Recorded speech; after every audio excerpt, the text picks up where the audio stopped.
میں فقیہ اللہ سر سے آج موضوع کا آغاز کرتا ہوں. ہمیں سب سے پہلے تو یہ جان لینا چاہیے حق کہتے کسے ہیں اور پھر مسلمانوں کے حقوق کیا ہیں, اس پر آپ روشنی ڈالیے. اعوذ باللہ من الشیطان الرجیم بسم اللہ الرحمن الرحیم. دیکھیں, حق ایک ایسی ذمہ داری کا نام ہے جو ایک ذات کے لحاظ سے کسی دوسرے ذات پر پوری کرنی لازم کر دی گئی ہو.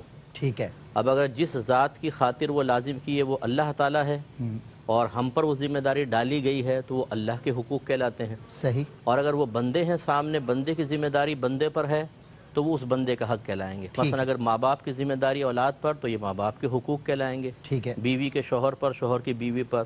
تو اب مسلمانوں کے حقوق کا مطلب یہ ہوگا وہ ذمہ داریاں جو ہمیں شریعت نے لازم کر دی ہیں ایک مسلمان کے لحاظ سے کہ اس کو پورا کرنا ہے.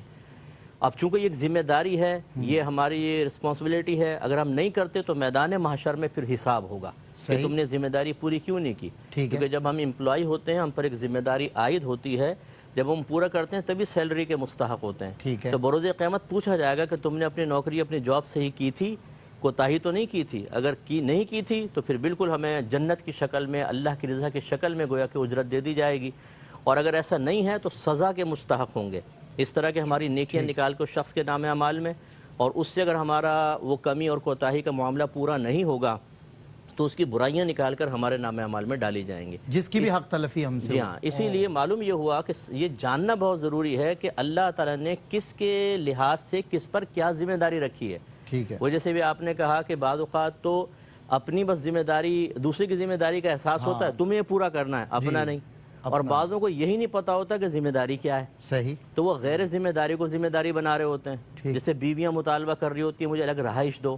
اب الگ رہائش کا کیا تصور ہے, وہ کہتی ہیں پاکٹ منی دو, حالانکہ شوہر نان نفقہ مکمل طور پہ دے رہا ہے. تو پاکٹ منی کا کیا کوئی شرعی تصور ہے کہ آپ کہہ رہی ہیں تو میرا حق ہے پاکٹ منی. حق کا مطلب کیا ہے, آپ کو ثابت کرنا ہے کہ اللہ نے یہ ذمہ داری شوہر پر آپ کے لحاظ سے لازم کی ہے. ثابت کریں حق ہے بھی یا نہیں. ہاں, یہ جو جب حق کی صحیح تعریف ذہن کے اندر ہوگی نا تو پھر ہم صحیح طریقے سے ایک مطالبہ بھی کر سکتے ہیں اور اسے پورا کرنے کا شعور بھی حاصل کر سکتے ہیں. اچھا, ایسا ہی ہے مفتی صاحب کہ اپنے وضع کردہ حق ہیں, مطلب ہمیں آشنائی نہیں ہے کہ کون سا حق ہے اور کون سا قرآن و سنت کی روشنی میں. مسلمانوں کے جو حقوق ہیں وہ اسلام نے کیا بتائے, کیا وضع کیا مسلمان؟ اس میں تو بہت تفصیل ہے. ٹھیک ہے, پھر میں مسلمان کی جہت سے حقوق بدلتے ہیں. اگر سامنے ماں باپ ہیں حق کچھ اور ہوں گے, اولاد کا حق, استاد کا, شاگرد کا, ریاست کا حق, حکمران کا, رعایا کا حق, وہ پھر اس پہ تفصیل ہے. ٹھیک ہے, انشاءاللہ.